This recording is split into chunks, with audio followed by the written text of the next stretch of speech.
I am someone who lives a relatively peaceful life, all things considered. I am a woman in my mid-30s who gets to work from home as an editor and has a fairly cushy 2-bedroom studio apartment. At the moment, my fiancé is on military leave, and as of late, I've been feeling a bit trapped and lonely being home by myself while he's away. I'll be honest, I don't really have many friends to call or text at any time. I haven't really felt the need to have a vast number of friends, even if I were able to. Although I do have a close friend named Janine, who has felt like a big sister to me for years. I met her when I was working my first job as a barista. Janine was my former manager, who eventually became a chosen family member. I guess for now it's just me, my dog, and my work to keep me company. Just like it was when I was dorming in college. Most of the time, when I'm alone, I can thrive, for the most part, pretty decently. But a number of odd and unusual things have been happening since my fiancé left for work. The type of unexplainable occurrences that would sound like I was going mental if I explained them out loud. I've decided to turn to the internet for faceless advice instead of being put on a 24-hour psychiatric hold by some therapist. The following entries are from my own personal journal of nearly the entire recorded experience, except for some names I had to change for privacy reasons. I don't really know how to start this, so I guess I'll just go from the beginning. Sunday, June 3rd. My fiancé, Nick, officially left for his military deployment last Friday to an undisclosed location. Nick has been in the Army ever since the first year of our relationship, but he hasn't had to go on a trip in a long time now. I've been feeling a bit bitter at his absence since I've gotten used to him always being there recently. I've been trying to keep my emotions in check and dive headfirst into my editing. Maintaining the entire apartment by myself has been a struggle. I forgot how hard it can be sometimes. I keep ruminating on whether or not Nick is going to be okay wherever he is.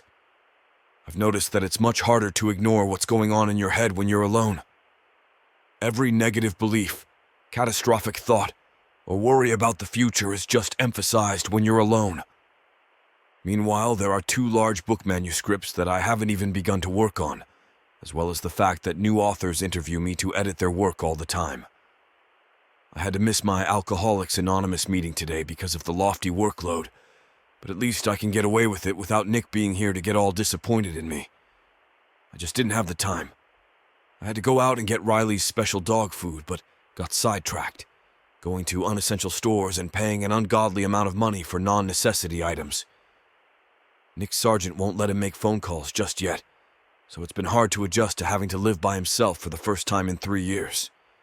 I suspect that my friend, Janine, has noticed my negative mood this past week because an unexpected delivery was left at my door this morning. A beautiful vase of red roses and a baby's breath. The tag on the side read, "To Cassidy, I thought you might like something to look at while you work. I hope it brightens your day."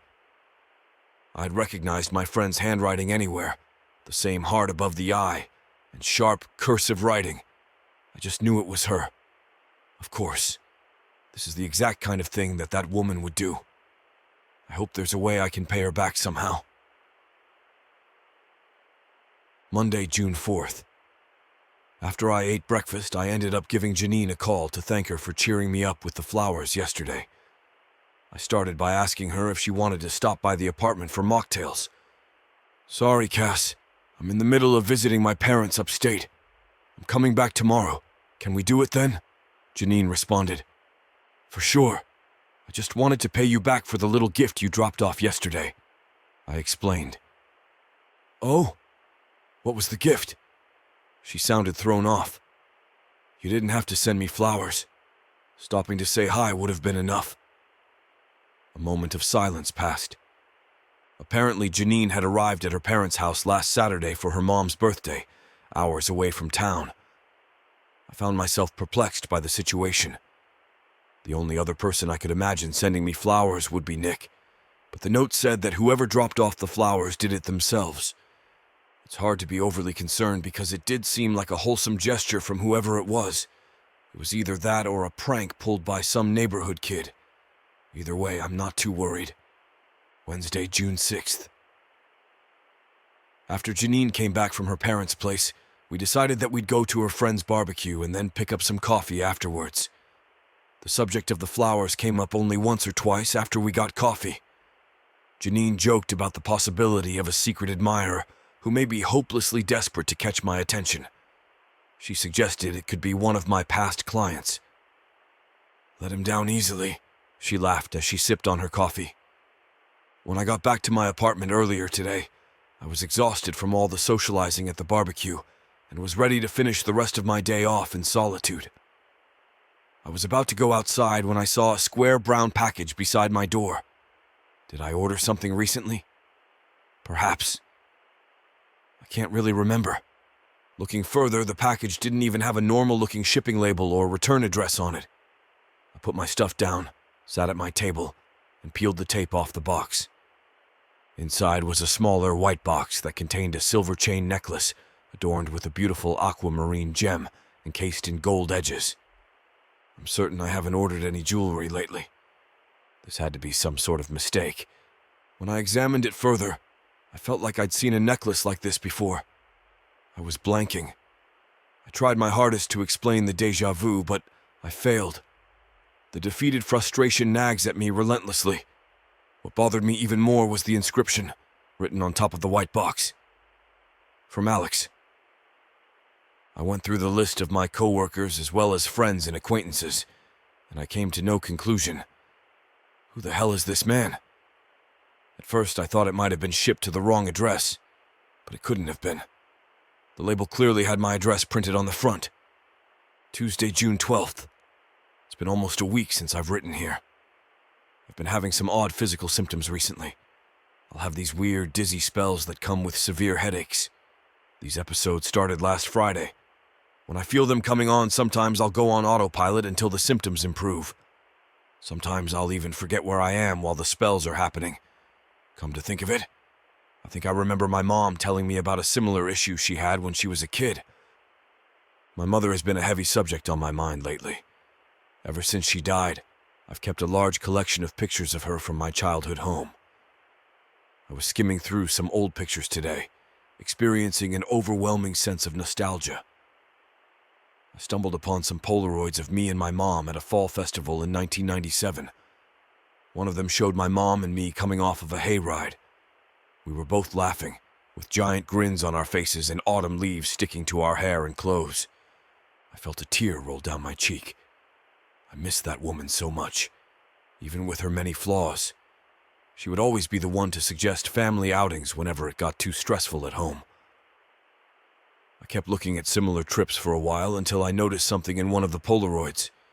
My eyebrows furrowed, and I held the Polaroid closer to my face.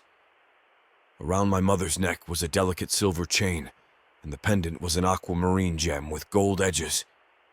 The moment the realization clicked in my head, it caused my whole body to stiffen. Wednesday, June 13th.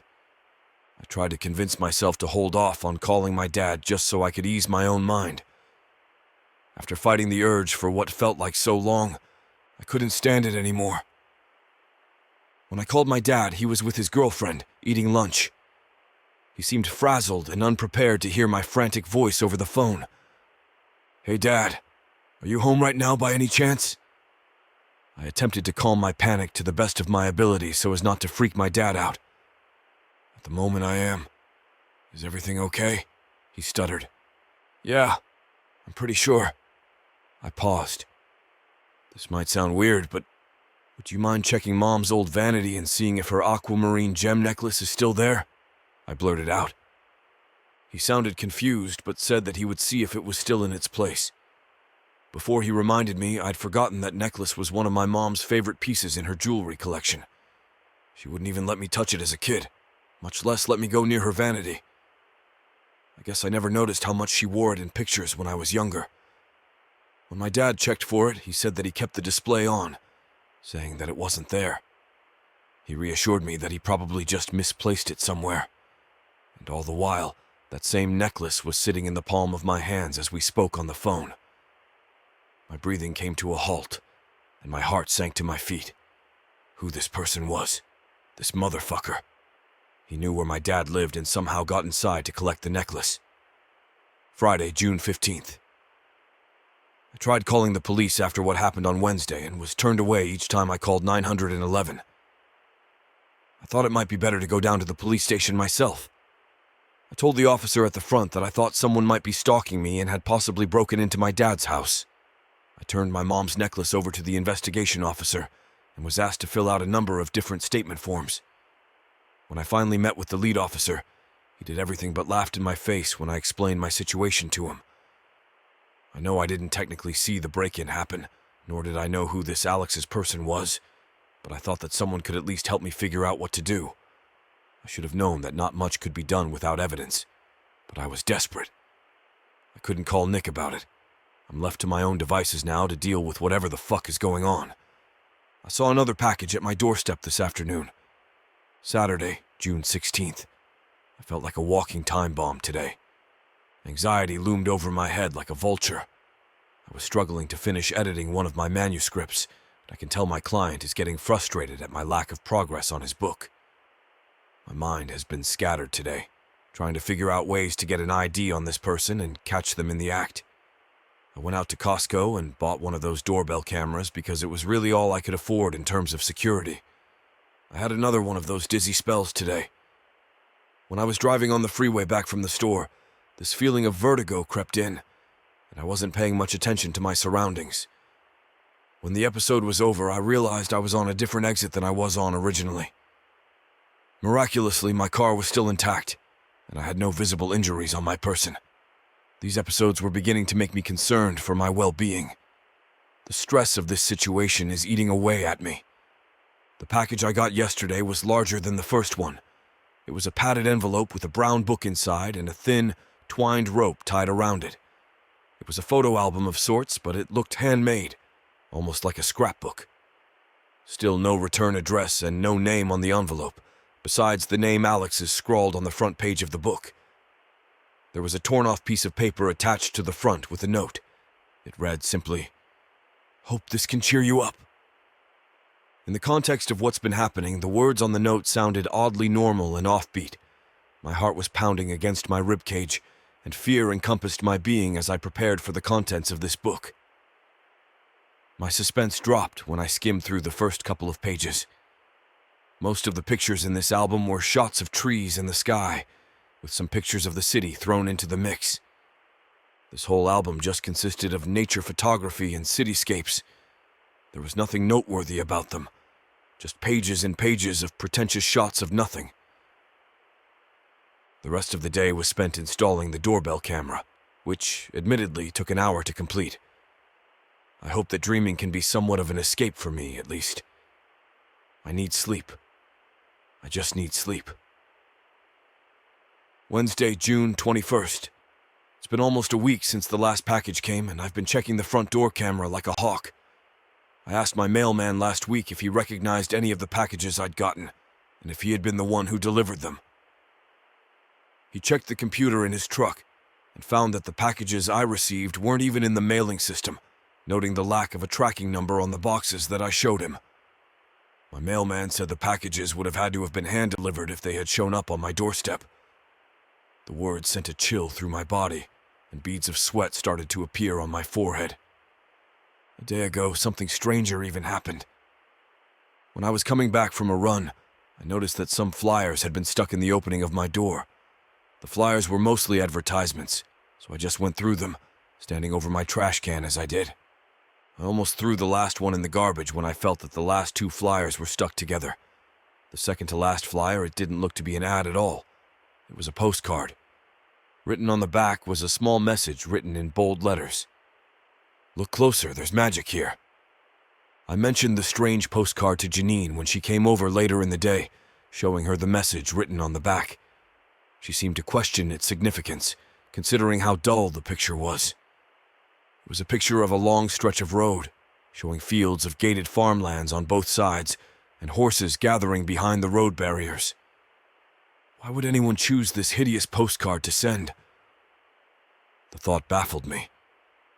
I also showed Janine the photo album I received in the last package. She scrolled through the pages for a bit and didn't say anything for a while. She came to the last page of the book and a bewildered expression spread across her face. "Did you notice this when you got the postcard?" she commented. The very last picture at the last page of the album was the same image on the postcard. I now realize some other things about the new photo album that I didn't pick up on before. It was subtle, but it was obvious when you looked for it. All of these pictures seemed to be taken of places I've been to in the past few weeks. One of them had the corner of the pet store I went to when I got Riley's dog food. Another picture revealed the parking lot of the Costco I drove to last Saturday. It was hidden on the side of the image. What scared me most was the picture showing the edge of the sign of my apartment complex. What the hell is this?